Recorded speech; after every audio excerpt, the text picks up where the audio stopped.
Mwen genye yon gwo bout tonton nouvel pou kompatriot kap fe taksi moto, taksi machine, Uber, N-Driver, e jis rale ti ches ba nou, mwen gen bagay pou m'pale ak nou. Ok? Ti mesyo Republik Dominiken yo, non jis pran san nou, gade video sa jiska la fe. Men avan male la dan, gon ti Dominiken, e msye ap fe l'histoire pou Dominiken yo. Et lèm di nou msye ap fè l'histoire la, msye gen bagay la ap explike se bagay terib. Mbral fè nou viv, yon nan yo, gen yon lot ankor, bon ki komplete bagay la, guys,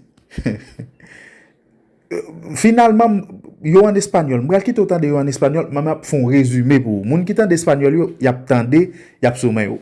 Ou pare, eske yo an form? Bon, nou abone, like, partage, et franchement, mpa tap fè video non, men, et m'deside m'di ket wè sa m'baka bala gil nan koto flestomak non. Et nou pare, nou fòm, an ale. El dominicano tiene un problema interno con ser patriota, porque el patriotismo se construye desde dentro y República Dominicana tiene un problema interno. Es que no tiene un origen simbólico claro que le permita tener orgullo. Si nos vamos a México, orgulloso de su pasado azteca. Si nos vamos a Perú, orgulloso de su pasado inca. Si nos vamos a Chile, orgulloso de su estado moderno. Si nos vamos a Estados Unidos, orgulloso de sus padres fundadores. Si nos vamos a Japón, orgulloso de su milenaria cultura imperial. Nosotros no tenemos una historia de identidad clara sin tener que recurrir a Haití. Nuestro intento de patriotismo, que al final se convierte en nacionalismo, depende altamente de Haití, porque es un nacionalismo de contraste y no de origen. El dominicano ama a su país, pero ni siquiera sabe por qué lo ama.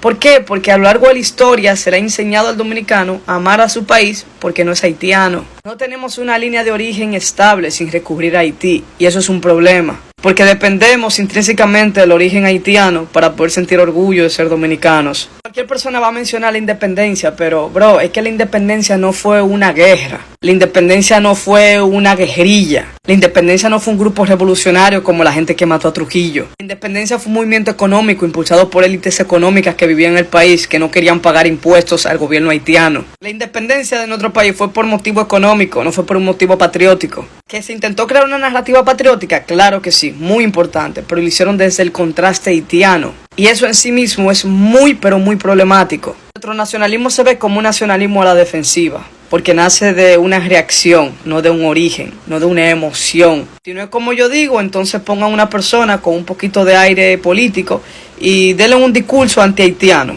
para que tú veas como cientos y cientos de personas sin conocer a esa persona lo van a seguir. La República Dominicana debería ser patriótica y no nacionalista. En su intento de patriotismo acude a un nacionalismo reaccionario. El patriota ama su país, ama su cultura, ama su comida, ama la calidad de las personas, incluso le impregna sus culturas a las personas que vienen a su país. Eso es el patriota. El nacionalista es otra cosa. Como no tenemos un origen definido, una herencia taína marcada, un proyecto de élites taínas revolucionario, como el caso de los aztecas, de los mayas, de los incas, no sabemos de dónde coger. Por eso tomamos hechos históricos completamente amañados y doblados para darle un sentido a la vida del dominicano, a la identidad del dominicano. Y de paso nos inventamos hechos sin ningún tipo de evidencia histórica. Tal caso como el de Huella de Moca. Eso nunca pasó. Hay mucho material que dice por qué no pasó el de Huella de Moca, pero aún decimos replicar esa información. Yo era uno que la creía. Cuando usted va a hacer material, tú te das cuenta que es una historia añadida para construir una identidad. Pero esa identidad en base a los haitianos, yo no la quiero. Cuando República Dominicana ganó el Clásico Mundial de Béisbol fue por Haití, porque todos esos jugadores vienen de un abuelo haitiano, o de una abuela haitiana, o de ambos abuelos haitianos. Si hablamos de baloncesto, ya no hay que decirte, Víctor Liz viene de haitianos, Jan Michael Martínez viene de haitiano, Francisco García viene de haitiano, Al Horford viene de haitiano. ¿Tú no has visto el padre de Al Horford? Vienen de haitiano, todos vienen de haitiano. Anthony Town viene de haitiano, Ángel Delgado viene de haitiano, el moreno de Jaina. ¿Qué me estáis contando, tío? Si nos vamos al atletismo, ahí tiene a Paulino, sangre haitiana. Ahí tiene a Fiordalisa Cofil, sangre haitiana. Ahí tiene a Luguelín, sangre haitiana. Si nos vamos a la música, Anthony Santos, sangre haitiana. Félix Cumbé, sangre haitiana. El caballo mayor, que Dios lo tenga en su gloria, sangre haitiana. todo lo que tenga que ver con República Dominicana tiene sangre haitiana, porque para ustedes todo el que es negro tiene sangre haitiana, y todo lo que he mencionado son negros. Entonces, si ustedes están en un poquito de la órbita del planeta Tierra, es por la sangre haitiana. Bam di nou, tande bien sa mbral di ya. Dominicain kon ba li di, m'a parlé de ti Dominicain k'ap expliqué peuple dominicain pa gen identité. Et Dominicain identifié seulement l'el comparé la kon haïtien. C'est terrible. Guys, bon me dis nous, moi tande monsieur, parce que moi même c'est me dit ça, c'est haïtien que mieux. Moi remet tande Dominicain k'ap passer dans niveau ça yo. Gen bagay monsieur explique. Par exemple, si vous prenez États-Unis gon identité. Si vous allez dans le pays d'Haïti, Haïti gon identité. Nous c'est premier peuple noir indépendant, nous fait paquet de bagages dans l'histoire humanité. C'est que l'on parle de indépendance ou pas qu'à parler de liberté ou pas parler de Dessalines.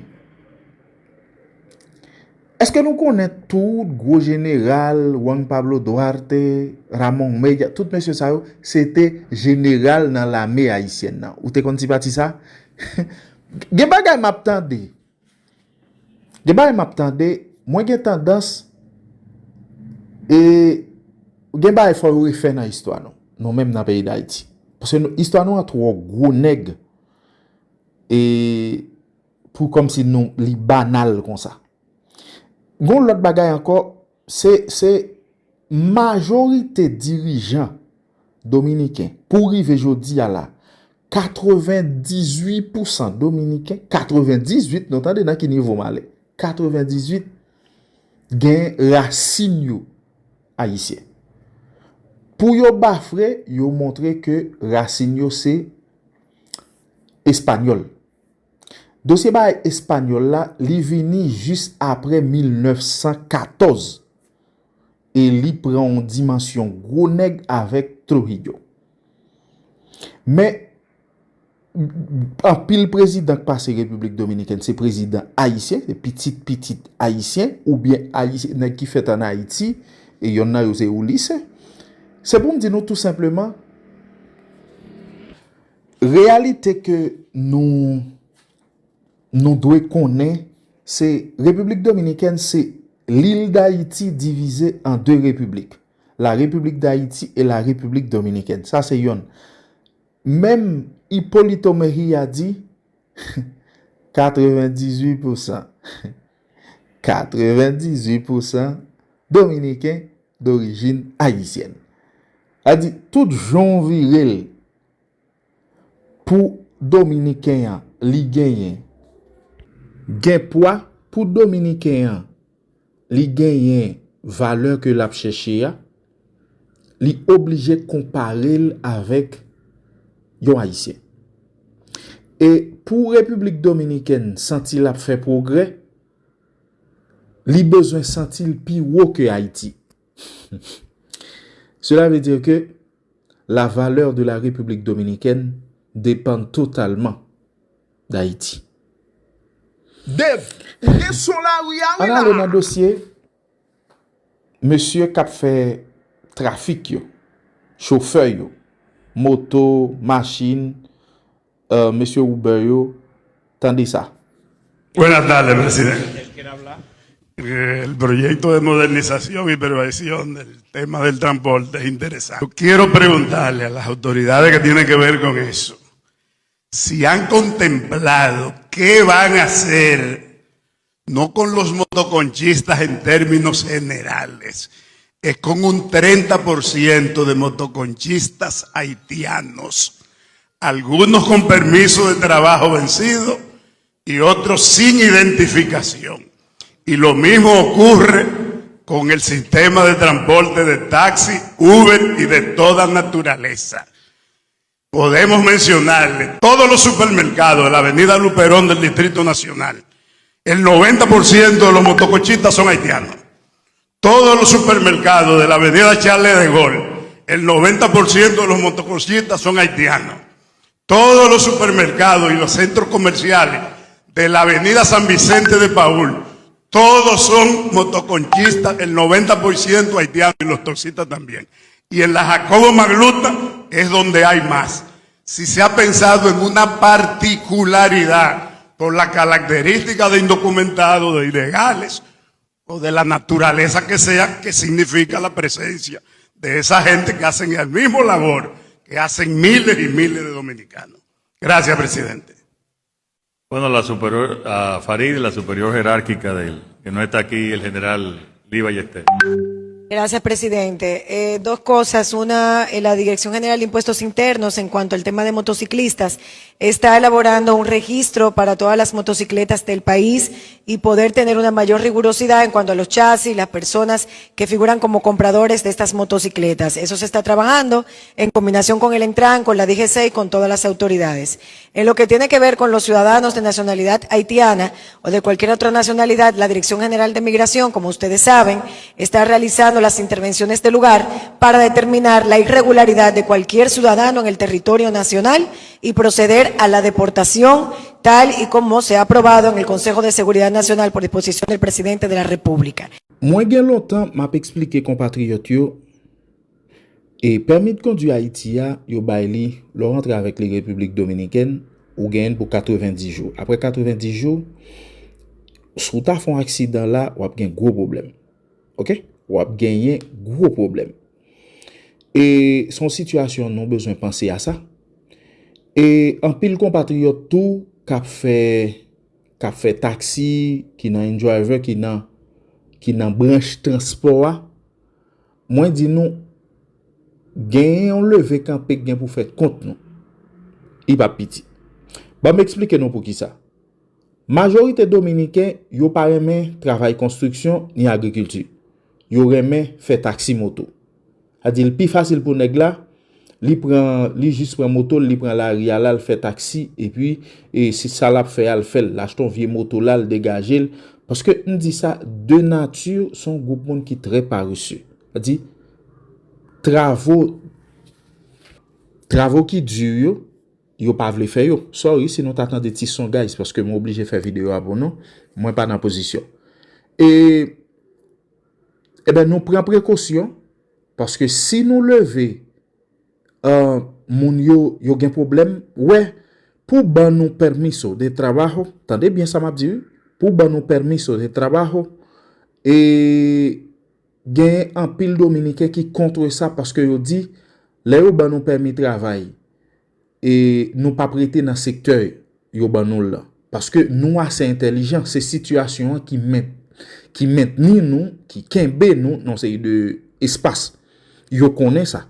Yo connaît gen nèg qui vini k'ap travailler dans construction et pas parce que il pas gen bagage intellectuel là. Mais ces situations plogué là, yo vle faire permis travail là en fonction de travail qu'on la donne.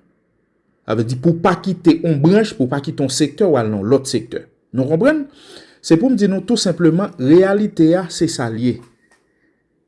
Nous prenons précaution et moins senti et 48 moins 2026 là 2026 là moins senti que gen bagay k'ap vini qui ka monter tension mais plus gros bagay que n'attend nous même n'attend élection faite dans pays d'Haïti et nous ka gon pays au moins qui gagne tout personnel l'état renouvelé au moins nous ka ralon souffle mais me dit non ça et c'est douleur.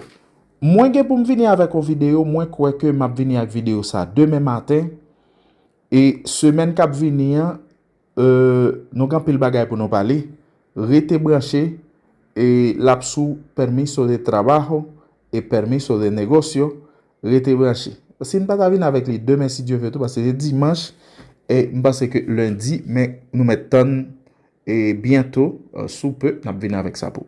Moi mon pile et nous prenons précaution, ti monsieur qui dans la rue, ti monsieur qui dans transport, monsieur nous prenons précaution parce que yo pral commencer saccager la bille nous. Abonnez, like, partagez, n'a croisé dans l'autre vidéo. Bye bye tout le monde.